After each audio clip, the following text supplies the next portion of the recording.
Olá, bem-vindos. Investir no mercado global com ETFs é, hoje em dia, uma das estratégias mais comuns para diversificar uma carteira.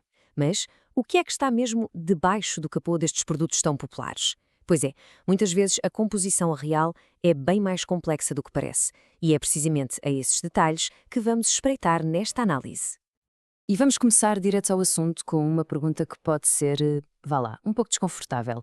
Será que um investimento global, daqueles mais comuns, está, mesmo que sem intenção, a financiar a indústria do armamento? A resposta, como vamos ver, pode mesmo surpreender. Vamos então a isso. O nosso primeiro ponto foca-se numa surpresa que, na verdade, se esconde à vista de todos em muitos dos ETFs globais mais conhecidos.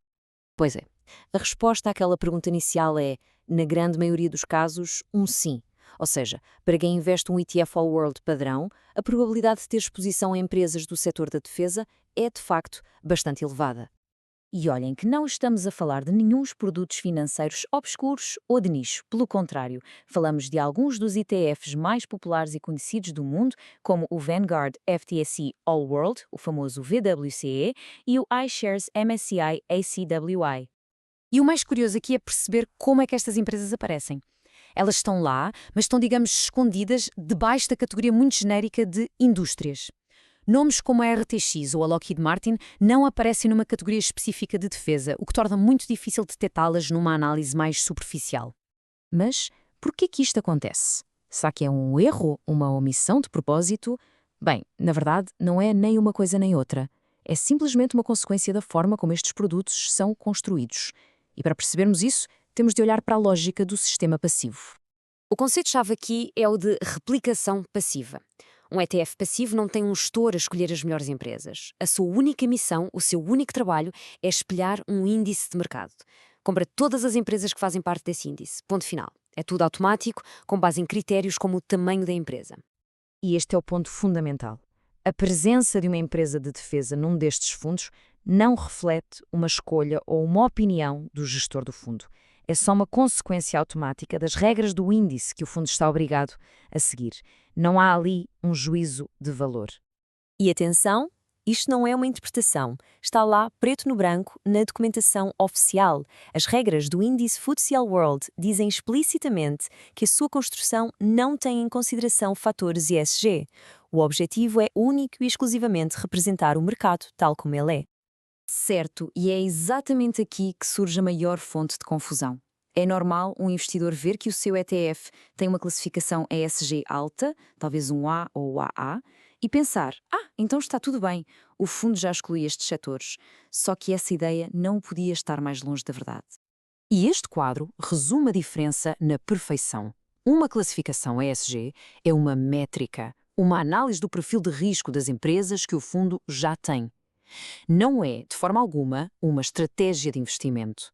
Aliás, a própria documentação do fundo costuma ser muito clara e dizer que não procura seguir uma estratégia de investimento sustentável. São duas coisas completamente diferentes e é aqui que nasce toda a confusão. Ok, já percebemos o problema e de onde ele vem. A questão lógica a seguir é, então, que alternativas existem para quem quer alinhar os seus investimentos com certos valores? É exatamente isso que vamos ver agora. Vamos focar-nos nas soluções. A resposta está em contornar estes índices de mercado mais genéricos. Em vez disso, o foco tem de estar em ETFs que seguem versões filtradas desses mesmos índices, versões que foram desenhadas de raiz com critérios de exclusão específicos. Estes índices filtrados são construídos com regras bem claras de exclusão. Existem, por exemplo, variações como o MSCI ACWI X Controversial Weapons, que, como o nome indica, tira da equação as empresas ligadas a armamento controverso, ou outros, focados em desenvolvimento sustentável, que aplicam filtros ainda mais apertados. Na prática, o processo é bastante simples e pode ser resumido nestes 3 passos. Primeiro, identificar qual é o índice exato que o ETF está a replicar. Segundo, ir pesquisar a metodologia desse índice para perceber o que é que ele exclui. E terceiro, confirmar tudo na documentação oficial do próprio fundo para verificar qual é a sua política de investimento. E toda esta viagem leva-nos a uma ideia central, a do investidor consciente, e o que é que isso realmente significa no mundo de hoje. A grande lição que se tira disto tudo é que é fundamental ir além das aparências. Não chega a olhar para um nome All World ou para uma boa classificação ESG e assumir que está tudo alinhado. O segredo está mesmo nos detalhes, está em espreitar debaixo do capô. No final de contas, a escolha torna-se bastante clara. De um lado temos o ETF padrão, que por defeito inclui todos os setores do mercado, sem filtros. Do outro, um ETF filtrado, que aplica ativamente um conjunto de regras para remover indústrias específicas, com base em critérios que são definidos à partida.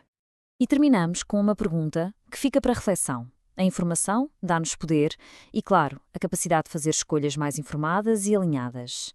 Sabendo o que pode estar dentro de um investimento global padrão, a grande questão que fica no ar é: como é que este conhecimento pode influenciar as decisões de investimento daqui para a frente?